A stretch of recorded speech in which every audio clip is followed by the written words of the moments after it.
Bismillahirrahmanirrahim. Assalamualaikum warahmatullahi wabarakatuh. Bertemu kembali dengan saya masih di pembelajaran ekonomi digital. Alhamdulillah, pada kesempatan kali ini kita sudah memasuki pertemuan ke-13 ya. Di pertemuan ke-13 ini kita akan membahas beberapa materi, di antaranya yang pertama tentang audio digital. Salah satu elemen yang ada di dalam multimedia adalah audio, atau sering juga disebut suara atau bunyi audio itu ya. Suara adalah sesuatu yang disebabkan perubahan tekanan udara yang menjangkau gendang telinga manusia. Itu menurut Lu tahun 1999. Dari segi multimedia, audio didefinisikan sebagai suara dalam bentuk digital seperti suara musik, narasi, dan sebagainya yang bisa didengar. Ya. Selanjutnya, kelebihan dan kelemahan audio. Kelebihan audio di dalam multimedia adalah sebagai media untuk memberikan motivasi untuk menyampaikan materi-materi tertentu karena suara mendekati keadaan asli dari materi tersebut. Lalu membantu juga pembelajar untuk fokus pada materi yang dipelajari karena cukup mendengarkan tanpa melakukan aktivitas lain yang menuntut konsentrasi. Kelemahan audio di dalam multimedia adalah memerlukan tempat penyimpanan yang besar di dalam komputer, memerlukan software dan hardware yang spesifik agar suara dapat disampaikan melalui komputer. Selanjutnya, macam-macam audio, ya. Audio atau suara itu dibedakan ke dalam 3 macam, yaitu percakapan atau speak, ya, berupa suara dari orang yang berbicara. Lalu yang kedua, musik, berupa suara yang dihasilkan oleh alat musik, baik alat musik akustik atau elektronik. Yang ketiga, efek suara atau sound effect, merupakan suara selain percakapan dan musik. Misalnya suara efek pesawat terbang, suara mobil, ya, suara gelas pecah dan lain sebagainya, ya. Nah, dalam perkembangannya ada beberapa macam audio. Di antara yang pertama audio visual. Ya, audio itu kan gambar, visual itu maaf, audio itu suara, visual itu gambar, ya. Jadi audiovisual itu adalah perangkat sound system yang dilengkapi dengan penampilan gambar, biasanya digunakan untuk presentasi, ya, home theater, dan sebagainya. Sedangkan yang kedua adalah audio streaming, adalah istilah yang dipergunakan untuk mendengarkan siaran secara langsung atau live melalui internet. Ada bermacam-macam audio streaming, misalnya Winamp, Real Audio, dan Liquid Radio.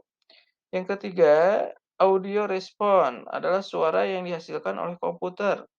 Output pembicaraan yang dihasilkan komputer untuk menanggapi input jenis khusus, misalnya permintaan nomor telepon. Ya. Yang keempat, audio modem reset adalah sebuah kartu plug-in untuk motherboard Intel yang memuat sirkuit audio dan atau sirkuit modem. AMR memuat fungsi-fungsi analog atau kode-kode yang diperlukan untuk operasi modem dan atau audio. Jadi sudah simpan ya, tersistem di situ. Berikutnya, pensampelan audio, ya. Pensampelan atau sampling merupakan proses pertukaran gelombang audio dari bentuk analog ke bentuk digital.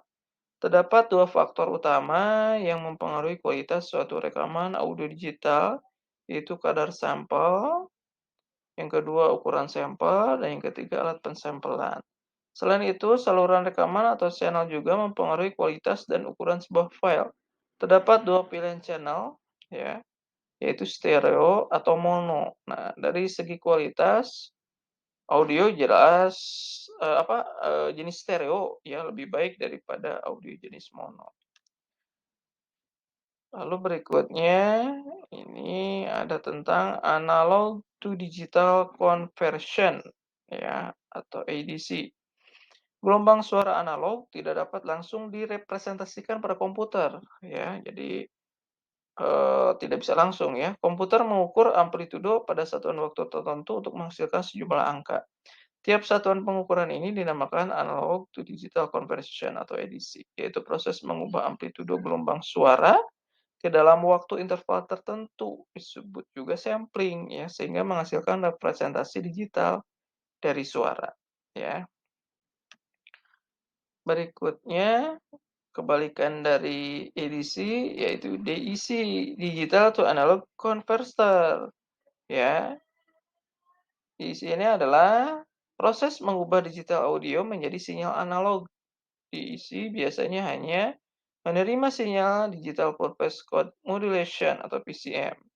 PCM adalah representasi digital dari sinyal analog, di mana gelombang disampel secara beraturan berdasarkan interval waktu tertentu, ya, yang kemudian akan diubah ke biner.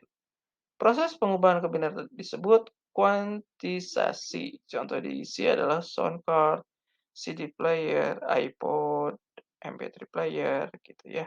Nah, itulah digital to analog conversion.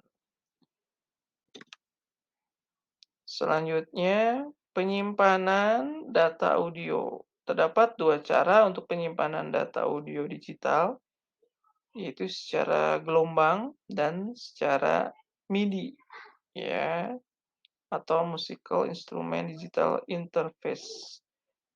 Jika digital audio atau waveform audio bermula dengan suara, persampelan, dan akhirnya perwakilan digital yang disimpan dalam bentuk file, maka MIDI bermula dari suatu peristiwa. Satu peristiwa seperti menekan keyboard atau MIDI keyboard, dan sebagai satu petunjuk merujuk kepada kemana, berapa lama ditekan, dan lain-lain, gitu ya.